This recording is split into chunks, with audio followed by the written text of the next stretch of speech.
سلام از سومین روز از سفر تنهایی من به تهران. تو این ولاگ میخوایم با هم بریم به خانه موزه مقدم.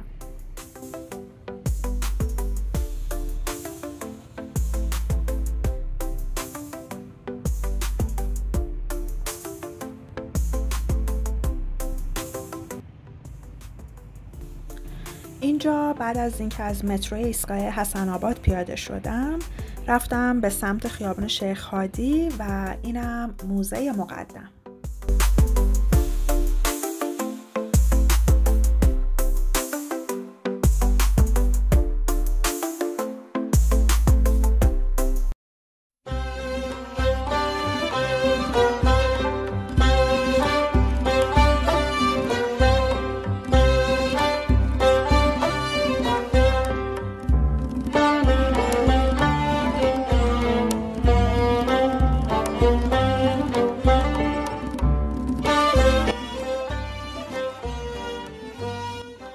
خانه موزه مقدم محل سکونت یکی از صاحب منصبان مشهور زمان قاجار بوده که بعدها در اختیار فرزندش دکتر محسن مقدم و همسرش سلما که زاده بلغارستان بوده قرار میگیره.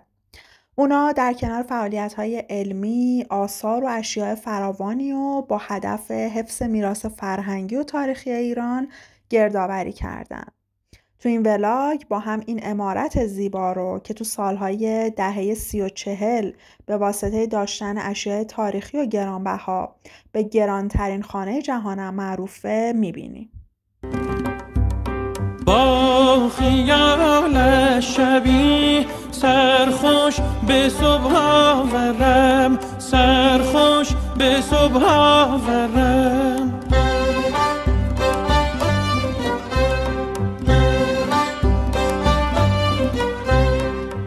شاید مگر یک نظر آید سر در برم، شاید مگر یک نظر راجع به کاشی هاتون صحبت بکنم. دو کاشی اول مربوط به مجنون هست. اوکی.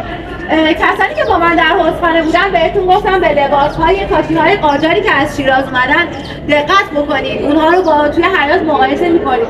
کسانی هم که اینجا به ما پیوستن دقت بکنید به لباس‌های کاشی‌هایی که در تهران پیدا شدن اکثرا تک رنگ هستن. خانم‌ها شلوار به پا ندارن و همچنین پوشش گیاهی اطراف اکثرا چمن و درخت هست. با تاکید بر اینکه آقای محسن مقدم کلکسیونر بودن و هر چیز رو از یک جا جمع آوری کردن و آوردن و به سلیقه خودشون چیدمان دادن، کاشی‌های وسط مربوط به دوران صفوی هست و کاشی‌های اطراف همون کاشی‌های کارت‌پستالی دوران قاجار هستن که خدمتتون توضیح دادم. اینجا میتونید نقش پیرمرد رو ببینید. واسه خود من جالب بود. پیرمرد با سی نوشته شده، ما با سه نقطه می‌نویسیم. راجع به کاشی‌های کارت‌پستالی بهتون گفتم از کارت‌پستال‌های فرنگی ایده برداری شدن. در کاشی اول اینجا و کاشی آخر اینجا میتونید کاملا معماری فرنگی و حتی یک آقایی که با پوشش فرنگی وایساده رو مشاهده بکنید. اینجا هم میتونید یک شیر و خورشید قاجاری ببینید. ابروهاش خیلی بامزه است.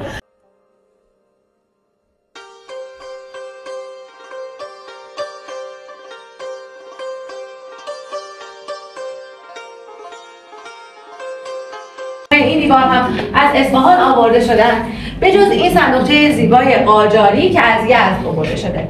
دور تا دور اینجا میتونید این حاشیه ها رو ببینید که مزین به گچکاری ها، ظرف و ظروف و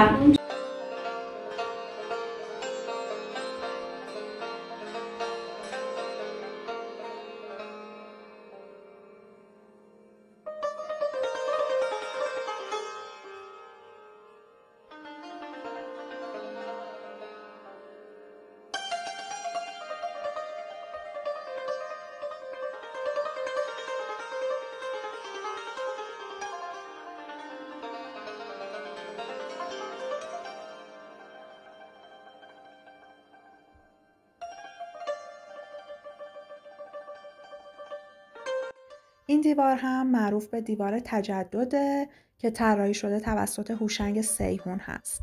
پایه سنگی ستون‌ها متعلق به کاخ یکی از خواهران ناصرالدین شاه قاجار بوده. هوشنگ سیحون که به مرد بناهای ماندگار هم معروفه، قبلا طراح بنای یادبود آرامگاه بوعلی سینا، خیام، نادرشاه افشار، فردوسی و کمال‌الملک بوده. اینجا هم ضلع شرقی حیاته که طرحش از فرش‌های دوران صفوی و قاجار الهام گرفته شده. آسمان چشم آینه یکی آن که چون آینه با من رو به رو.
و اینجا در بین تمام نشان‌ها و افتخارات نشان لژیون دونور با درجه آفیسیه فرانسه هم دیده میشه که بالاترین نشان افتخار کشور فرانسه است و دکتر حسابی هم این نشان رو دارن.